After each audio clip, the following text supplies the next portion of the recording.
பொதுவாக எல்லாருமே நிறைய காய்கறிகள் சாப்பிடுங்க, பழங்கள் சாப்பிடுங்க, கீரைகள் சாப்பிடுங்க அப்படின்னு சொல்லுவாங்க. ஆனால் இந்த வீடியோவில் நம்ம முக்கியமாக பார்க்க போகிறது 3 விதைகள், அதனுடைய பயன்கள், நன்மைகள், அதை எப்படி உட்கொள்ளுதல் அப்படிங்கிறதையும் பார்க்க போகிறோம். இது எப்படி தயாரிக்கிறது, இந்த 3 விதையை வச்சு இந்த பவுடர் எப்படி தயாரிக்கிறது அப்படிங்கிறதையும் நம்ம பார்க்க போகிறோம். இந்த வீடியோ எல்லாருக்குமே ரொம்ப ஹெல்ப்ஃபுல்லாக இருக்கலாம். வீடியோவையும் ஷேர் பண்ணிக்கோங்க, பார்த்துட்டு சப்ஸ்கிரைப் பண்ணலன்னா சப்ஸ்கிரைப் பண்ணிக்கோங்க. இந்த 3 விதைகள் அன்றாடம் நம்ம உணவில் பயன்படுத்திட்டு வரும்போது நம்மளுடைய மூட்டு வலி அறவே குறையக்கூடியதை நம்ம கண்ணால் பார்க்க முடியும். நிறைய மருந்துகள் சாப்பிட்டு இந்த வலியால் நம்ம கஷ்டப்படுறதை விட இந்த விதைகள் எளிமையாக கிடைக்கக்கூடியது, ரொம்ப பயனுள்ளது. எளிமையாக இந்த பவுடரை செஞ்சு வச்சுட்டோம் அப்படின்னா நிறைய இடத்துல பயன்படுத்தலாம். நம்ம எந்த ருசி பிடிக்குதோ அந்த மாதிரி பக்குவத்தில் இந்த பவுடரை பயன்படுத்திக்கலாம். இந்த விதைகளுக்கு அவ்வளோ அருமையான குணங்கள் இருக்குது. இது நிறைய பயனுள்ளது இருக்குது. இதில் நிறைய பயன்கள், இது எப்படி தயாரிக்க போகிறோம், இது எப்படியெல்லாம் உட்கொள்ளுதல் அப்படிங்கிறது எல்லாமே இந்த வீடியோவில் டீட்டெயிலாக பார்க்க போகிறோம். இது ரொம்ப யூஸ்ஃபுல்லான வீடியோ. இது நிறைய பேருக்கு பயனுள்ளதாக இருக்கும். பெண்களாக இருந்தாலும் ஆண்களாக இருந்தாலும் இந்த 30 வயதுக்கு மேலே வந்தவங்களுக்கு நிறைய பிரச்சனைகள் வர ஆரம்பிக்கும் போது இதை சாப்பிட ஆரம்பிச்சிங்கன்னா ரொம்ப யூஸ்ஃபுல்லாக இருக்கும். அது கண் கூட நீங்களே பார்க்கலாம். இந்த 3 விதைகளும் பார்த்திங்கன்னா நிறைய பயன்கள் இருக்குது. முக்கியமாக எலும்பினுடைய பலத்தை அதிகரிக்கக்கூடியது, மூட்டு வலி, மூட்டு தேய்மானத்துக்கு ரொம்ப ரொம்ப ஹெல்ப்ஃபுல்லாக இருக்கும். மலச்சிக்கலை கட்டுப்படுத்தக்கூடிய தன்மை இருக்குது. பிளட் சுகர், பிளட் ப்ரெஷர்னு எல்லாத்தையுமே குறைக்கக்கூடிய தன்மையும் இதுக்கு நிறையவே இருக்குது. ரத்தத்தில் HDLன்னு சொல்லக்கூடிய நல்ல கொழுப்பை அதிகரித்து இதயத்தை பாதுகாக்கக்கூடிய தன்மையும் இந்த விதைகளுக்கு இருக்குது.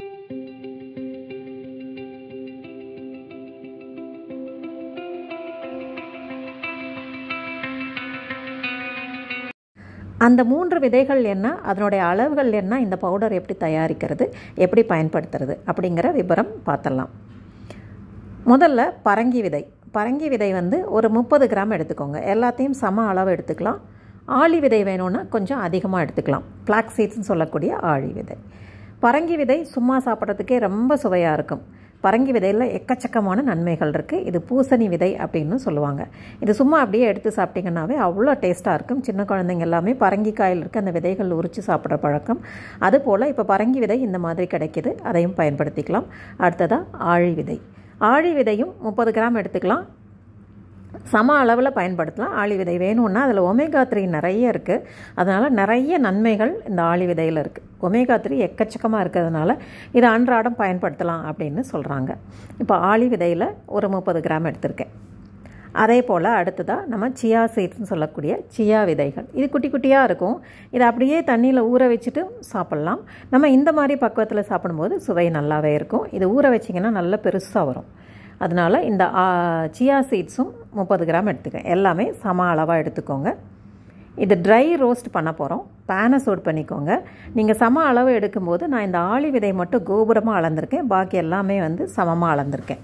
ஒரே கப்பு ஒரே மெஷர்மெண்ட்டில் ஆளி விதை மட்டும் கோபுரமாக எடுத்திருக்கேன். பரங்கி விதை சம அளவில் எடுத்திருக்கேன்.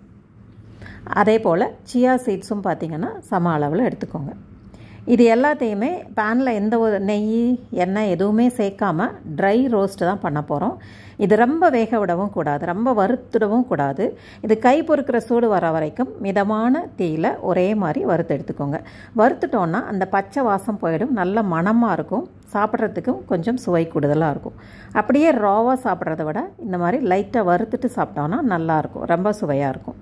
மணமும் உங்களுக்கு சாப்பிட்றதுக்கு வறுத்து அரைக்கும் போதே அந்த மணம் உங்களுக்கு ரொம்ப நல்லா இருக்கும்.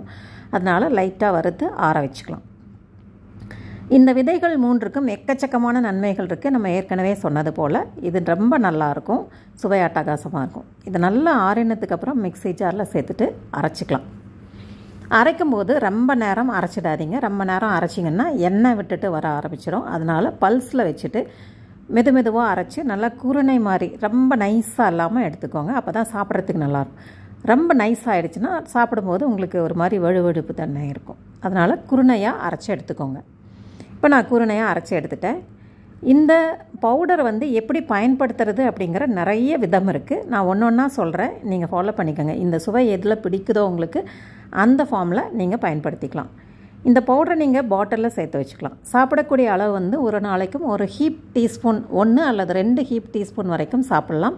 இது ரொம்ப நிதானமாக ஜீரணமாகும் அப்படிங்கிறதுனால பசி அதிகம் இருக்காது. உடம்பு குறையறதுக்கும் இது ரொம்ப ஹெல்ப்ஃபுல்லாக இருக்கும். வெயிட் லாஸ் பண்ணணும்னு நினைக்கிறவங்க இந்த மாதிரி இதை ரெகுலராக யூஸ் பண்ணிட்டு வரலாம். இது ரொம்ப ரொம்ப ஹெல்ப்ஃபுல்லாக இருக்கும் வெயிட் லாஸ்க்கு. இதை வந்து எப்படி பயன்படுத்தலாம் அப்படிங்கிறத நான் சொல்கிறேன். எத்தனை நாள் பயன்படுத்தலாம் அப்படிங்கிறதையும் நான் சொல்கிறேன். இந்த வீடியோவை ஸ்கிப் பண்ணால் முழுமையாக பாருங்கள். சப்ஸ்கிரைப் பண்ணலான்னா சப்ஸ்கிரைப் பண்ணிக்கோங்க. சப்பாத்தி மாவில் ஒரு 2லேருந்து 3 டேபிள் ஸ்பூன் அளவுக்கும் சேர்த்து பிசைஞ்சிட்டு சப்பாத்தி சுடலாம். சப்பாத்தி ரொம்ப சூப்பராக வரும். சுவை அட்டகாசமாக இருக்கும். ஆரோக்கியத்துக்கும் நல்லாயிருக்கும். சேர்த்ததே தெரியாது, அந்தளவு நல்லாயிருக்கும். அதே போல் தோசை மாவுலையும் நீங்கள் 2-3 டேபிள் ஸ்பூன் கரைச்சிட்டு நல்லா பீட் பண்ணி நல்லா கரைச்சிட்டு தோசை வார்த்து பாருங்கள். இதுலேயும் உங்களுக்கு சுவை அட்டகாசமாக வரும். தயிரில் போட்டு நல்லா கலந்துட்டு சாப்பிட்லாம். யோகர்ட்டு அந்த மாதிரி ஸ்மூத்தீஸ் அதிலெல்லாம் கூட கலந்து சாப்பிட்லாம். சிம்பிளாக நீங்கள் வெதுவெதுப்பான தண்ணியில் 1 டீஸ்பூன் அளவுக்கும் இந்த பவுடரை சேர்த்துக்கலாம். சேர்த்து நல்லா கலந்துட்டிங்கன்னா கொஞ்சம் நேரத்தில் நல்லா உங்களுக்கு மில்க் மாதிரி ஆகிடும். நான் இப்போ கலந்து காமிக்கிறேன் பாருங்கள். வெதுவெதுப்பான தண்ணி சேர்த்துருக்கேன். அதில் 1 டீஸ்பூன் தான் சேர்த்துருக்கேன். இது டெய்லியும் காலையில் எழுந்திரிச்ச உடனே குடிச்சிட்டு வந்தீங்கன்னா ரொம்ப நல்லது. 1 வாரம் வரைக்கும் இது தொடர்ந்து குடிக்கலாம். அப்புறம் வாரத்தில் 2 முறை குடிக்கலாம். இப்போ நல்லா கலந்துட்டிங்க. இந்த மாதிரி ஃபார்மில் நீங்கள் எடுத்துக்கலாம். அடுத்ததாக சாலட். கார்னு அல்லது பாசிப்பயிறு முளைக்க வச்சது, சுண்டைக்கடலை இந்த மாதிரி ஏதாவது எடுத்து வேக வச்சுக்கோங்க. குக்கும்பர் சேர்த்துருக்கேன். ஆலிவ்ஸ் சேர்த்துருக்கேன். அந்த உள்ள விதைகள் எடுத்து ஆலிவ்ஸு அதையும் சேர்த்துட்டு உப்பு கொஞ்சோண்டு சேர்த்துக்கோங்க. மிளகு சேர்த்துக்கோங்க மைல்டாக காரத்துக்கு. ஆலிவ் ஆயில் அல்லது தேங்காய் எண்ணெய் ஏதோ ஒன்று சேர்த்துக்கலாம். எலுமிச்சம்பழம் வேணும்னாலுமே ஒரு 4-5 ட்ராப்ஸ் அதில் விட்டுக்கலாம். 1 டீஸ்பூன் நம்ம அரைச்ச இந்த விதைகளினுடைய பொடியையும் சேர்த்துக்கலாம். சேர்த்து நல்லா கலந்துட்டு பார்ஸ்லே அந்த மாதிரி ஏதாவது ஹர்ப்ஸும் மேலே போட்டுக்கலாம். போட்டுட்டு சாப்பிட்டு பாருங்கள். சூப்பராக இருக்கும். நல்ல ஃபில்லிங்காக இருக்கும். உடல் எடை குறைக்கணும்னு நினைக்கிறவங்க இந்த மாதிரி சாப்பிட்லாம். இது நிறைய நன்மைகள் நான் ஏற்கனவே சொல்லியிருக்கேன். அதுபோல் எக்கச்சக்கமான நன்மைகள் இருக்குது. நம்ம ஹைப்பர் டென்ஷனை குறைக்கக்கூடியதும் தன்மையும் இருக்கிறதுனால குழந்தைங்களுக்குமே இது தாராளமாக கொடுக்கலாம். இது நல்ல சுவையுள்ளதாகவும் இருக்கும். இது எல்லாத்தையும் விட உங்களுக்கு இன்னும் சிம்பிள் ஆக்கணும் அப்படின்னா இந்த பவுடரில் ஒரு நல்ல சுத்தமான தேன் ஒரு 20-30 ml சேர்த்து நல்லா கலந்துட்டு இதை அப்படியே வச்சுக்கோங்க. டெய்லியும் ஒரு டீஸ்பூன் அளவுக்கு சாப்பிட்டுட்டு வரலாம். இந்த மாதிரி எந்த பக்குவம் உங்களுக்கு பிடிக்குதோ அந்த பக்குவத்தை ஃபாலோ பண்ணி செஞ்சுக்கோங்க. நான் நிறைய விதம் சொல்லியிருக்கேன். எப்படி சாப்பிட்டாலும் இதனுடைய குணம் ஒன்று தான். எல்லா விதத்துலேயும் இது பயனுள்ளதாக இருக்கும். வீடியோ பிடிச்சிருந்தால் ஷேர் பண்ணி லைக் பண்ணிக்கோங்க.